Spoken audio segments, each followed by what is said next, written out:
Hello दोस्तों, आपका स्वागत है पार्ट 2 आवर्त सारणी में तत्वों के। चलिए स्टार्ट करते हैं पार्ट 2 का पहला क्वेश्चन। आवर्त सारणी के दूसरे तत्वों में तत्वों की संख्या कितनी है?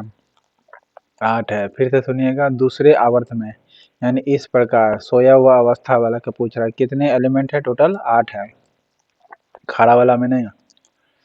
आवर्त सारणी यानी पीटी टेबल में दूसरे आवर्त में कितने एलिमेंट है? 8 है। ओके। जब मेंडलीफ ने अपना काम शुरू किया था तब कितने एलिमेंट थे उस समय? 63। मेंडली जब तक अपना काम शुरू किया उस समय तक 63 एलिमेंट प्राप्त हो चुके थे। प्रेजेंट में 118 है, जिसमें 91 मेटल है, 7 उप धातु है, ठीक है, और 20 नॉन मेटल है यानी अधातु। आवर्त सारणी के उदग्र स्तंभों को कहते क्या है? वर्ग। बताए थे। अब उदग्र माने खड़ा वाला को वर्ग कहते हैं, सोया वाला को आवर्त कहते हैं। मेंडलीफ के द्वारा छोड़े गए आवर्त सारणी में रिक्त स्थानों में बाद में चलकर निम्नलिखित में कौन सा तत्व पदस्थापित किया गया था? गैलियम। गैलियम को क्या किया गया था? पदस्थापित किया गया था। फिर सुनिएगा, मेंडलीफ के द्वारा जो छोड़े गए जो आवर्त सारणी था उसमें रिक्त स्थान था, ओके, खाली स्थान छोड़ दिया था। बाद में चलकर कौन से एलिमेंट को वहां पर लाया गया था यानी पदस्थापित किया? तो गैलियम को पदस्थापित किया गया था। ओके। आवर्त सारणी में प्रत्येक आवर्त का अंतिम सदस्य कौन था? तो निष्क्रिय गैस होता है। आवर्त सारणी के प्रत्येक आवर्त का अंतिम सदस्य क्या होता है? गैस होता, सॉरी गैस करें, नोबेल गैस होता है। ओके, क्या होता है? नोबेल गैस कहा जाता है।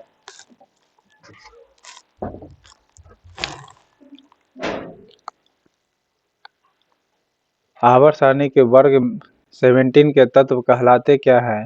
हैलोजन कहलाते हैं। आवर्त सारणी का 17 जो एलिमेंट होता है उसको कहते क्या है? हैलोजन कहते हैं। 17 वाला को। लास्ट वाला 18 तो होता ही है, 18 वाला को क्या कहेंगे? नोबेल गैस कहेंगे यानी अक्रिय गैस। ओके। अब 1A में कौन सा धातु होती है? क्षार धातु होती है या फिर बेसिक धातु होती है? बेसिक को ही क्षार कहते हैं। ओके, क्षार धातु होती है 1A में। आधुनिक आवर्त सारणी को नेक्स्ट है यानी आधुनिक आवर्त सारणी में कुल कितने ब्लॉक में बांटा गया है? टोटल 4 ब्लॉक है। ओके। मॉडर्न पीटी टेबल जो है उसमें कुल कितने ब्लॉक में बांटा गया है? 4 गो में बांटा गया मॉडर्न पीटी टेबल में।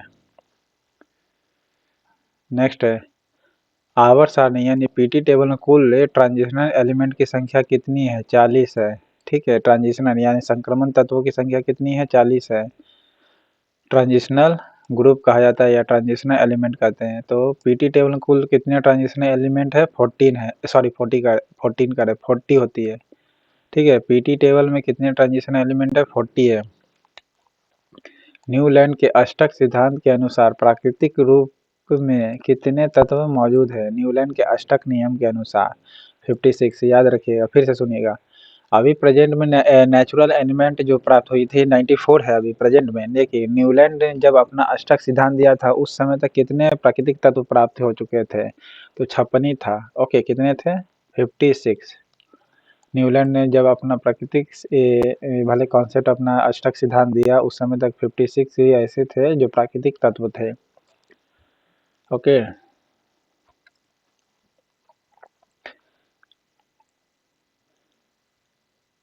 पार्ट 1 में मैंने बताया हूँ कि मेंडलीफ के समय में कितने एलिमेंट प्राप्त हो चुके थे, ये कमेंट बॉक्स में आप बताइएगा। डोब राइनर के ने कैटलिस्ट के रूप में डैश पर पहला अवलोकन किया। किसका यूज किया था? पीटी का, प्लैटिनम कहा जाता है जिसे। डोब राइनर ने कैटलिस्ट के रूप में प्लैटिनम पर पहला अवलोकन किया यानी डोब राइनर ने कैटलिस्ट के रूप में किसका यूज किया एक तरह से? तो पीटी का यानी प्लैटिनम का। ओके।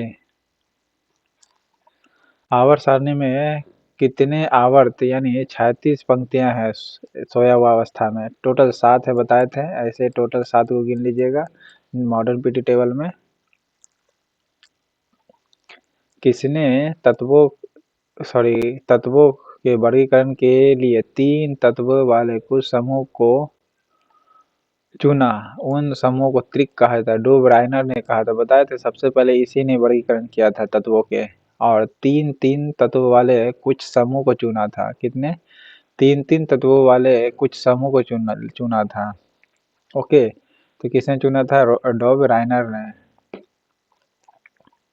ओके, डैश ने कैटलिस्ट के रूप में प्लैटिनम का पहला अवलोकन किया, तो किसने अवलोकन किया था? डोवे राइनर ने किया था। ओके, डॉब राइनर है पीटी का यूज किया था, अभी बताए थे। पीटी का सबसे पहले प्रयोग कैटलिस्ट के रूप में यूज किया किसने? डॉब राइनर ने। नेक्स्ट है न्यूलैंड के, न्यूजीलैंड लिखा हो, न्यूलैंड नाम था, ठीक है। न्यूलैंड के अष्टक नियम में निम्न तत्वों में से कौन सा तत्व अंतिम तत्व था? थोरियम था, ठीक है। देखिए न्यूजीलैंड लिखा हुआ, न्यूलैंड नाम था। ओके, गलत लिखा हुआ, मिसप्रिंट है। न्यूलैंड के अष्टक नियम के अनुसार, अष्टक नियम दिया था न्यूलैंड, और इसमें बोला था कौन सा तत्व अंतिम एलिमेंट था? तो थोरियम एलिमेंट जो था अंतिम था। ओके, थोरियम क्या था? अंतिम एलिमेंट था। अब पहला क्या था? हाइड्रोजन था। निम्नलिखित में से कौन सा जो तत्व है वर्गीकरण परमाणु संख्या पर आधारित है? आधुनिक मॉडर्न मॉडर्न जो यानी मॉडर्न पीटी टेबल जो है एटॉमिक नंबर पर है। देखिए नंबर है ये, ठीक है, मास नहीं है, एटॉमिक मास नहीं, एटॉमिक नंबर है, संख्या है। नेक्स्ट है कौन सा डो ब्राइनर द्वारा ज्ञात त्रिक में से एक नहीं है? तो एनपीए नहीं है, एनपीएस कहा जाता है, एएस से ए याद रखिएगा, ठीक है। डो ब्राइनर द्वारा ज्ञात त्रिक में एक कौन नहीं था? एनपीए नहीं था। एनपीए आपको पता है बैंकिंग सेक्टर में यूज किया जाता है वर्ड, तो याद रखिए डो ब्राइनर ने एनपी अभी हाल ही फिलहाल डेवलप किया, पुराना समय में थोड़ी ये हुआ होगा, ऐसे याद रख सकते हैं, ठीक है। तो डो ब्राइनर पुराना था, तो उस समय कौन नहीं होगा? तो एनपीए नहीं होगा, ऐसे याद रख सकते हैं रिलेशन बना के। डो ब्राइनर के समय में एनपीए नहीं था। ओके, त्रिक नियम में एनपीएस, ठीक है। आवर्त सारणी में शून्य समूह तत्व का मतलब क्या? अक्रिय गैस है, अक्रिय गैस में कौन है? हीलियम है, ठीक है, आवर्त सारणी में। नेक्स्ट है एक ही समूह में स्थित तत्वों के परमाणु में क्या समान होता है? संयोजी इलेक्ट्रॉन होता है। ओके, एक ही समूह में स्थित जो भी एलिमेंट है उसके परमाणुओं में क्या समान होता है? संयोजी इलेक्ट्रॉन होता है। एक ही समूह है इस प्रकार का, ऐसे इसको समूह कहते हैं, और इस प्रकार का अगर इस समूह में जितने भी एलिमेंट होंगे तो तत्वों के परमाणु में क्या समान होगा? तो तत्वों के जितने परमाणु में संयोजी इलेक्ट्रॉन सेम होगा। क्या चीज होगा? संयोजी इलेक्ट्रॉन सेम होगा। क्या? कौन सा इलेक्ट्रॉन? संयोजी इलेक्ट्रॉन। मेंडलीफ के आवर्त सारणी में खोजे गए नए तत्वों के लिए अंतराल छोड़ा गया था। निम्न में से कौन सा तत्व है जो तत्व को बाद में आवर्त सारणी में एक स्थान प्राप्त हुआ? गैलियम को हुआ था, बताए थे। मेंडली के समय में खाली स्थान था गैलियम के लिए। खोजे गए नए तत्वों के अंतराल छोड़ा गया था, यानी जगह छोड़ा गया था। तो इनमें से कौन सा तत्व आवर्त सारणी में स्थान प्राप्त किया था? गैलियम ने। GE, okay, GE, capital G small E. Next है न्यूलैंड ने अपने अष्टक की तुलना डैश से की है? किससे? संगीत के स्वर से। गलत लिखल है, गीत होना चाहिए, संगीत के स्वर से। न्यूलैंड ने अपने अष्टक की तुलना किससे की है? संगीत के स्वर से, सारेगामापा से। न्यूलैंड का था। ओके,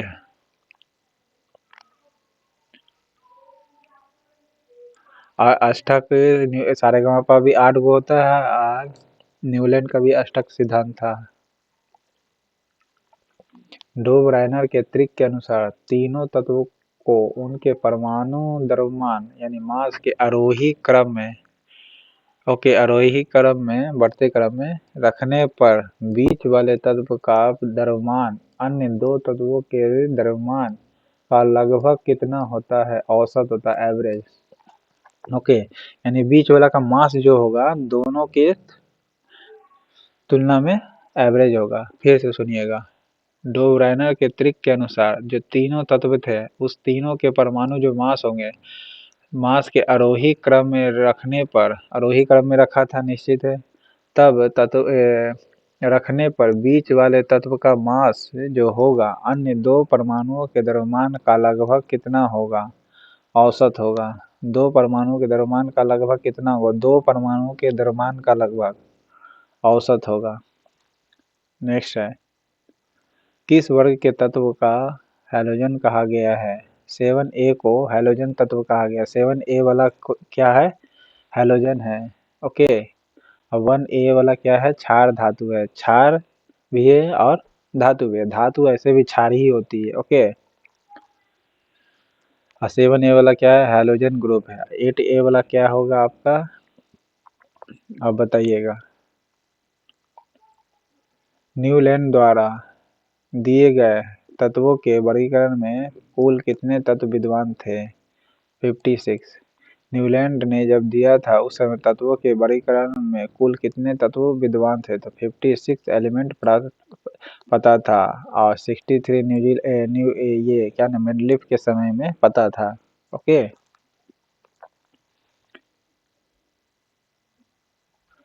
आवर्त सारणी के प्रथम वर्ग के सदस्य क्या होते हैं, बताए थे, क्षारीय धातु है। 1A में लिखा जाता है ये से।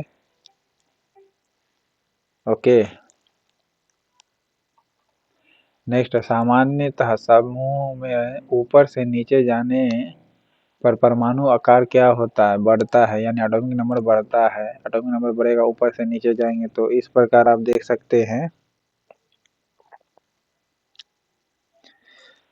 टोटल 50 क्वेश्चन था।